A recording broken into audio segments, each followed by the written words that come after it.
You guys, it's almost about that time for Maker's Mark limited edition cellar aged bourbon whiskey to start hitting the shelves. What exactly is Maker's Mark cellar aged bourbon, you ask? It's an annual release of their older bourbon, and it's one of the first to be age stated. Now, what sets these cellar aged bourbons apart from the traditional bourbons that Maker's Mark has to offer is that there's actually a two-stage aging process that happens with these. They spend their first half of aging in a traditional warehouse in an environment where obviously the temperature fluctuates. For their second half of aging, they're then moved over to Maker's Mark's limestone cellar where the temperature is controlled to a more cool environment. The second half of aging in this more cooler environment apparently slows down the oak's tannic impact, and it then allows the bourbon to develop a more deeper, richer, more complex flavor. And I actually agree with that because when I've drank the Maker's Mark traditional bourbons in comparison to these actually do have a more complex, deeper,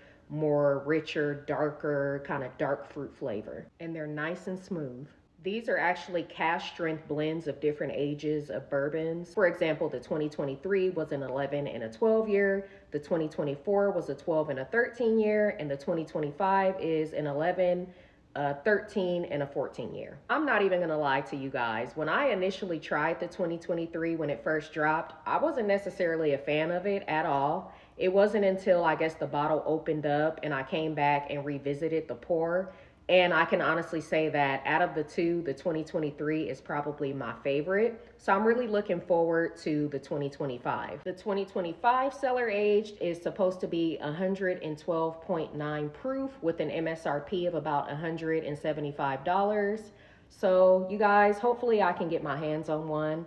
Let me know what your thoughts are about the cellar aged. If you guys plan on grabbing one, if you see one, what are your thoughts about the last two that they released? And which one of the two is your favorite?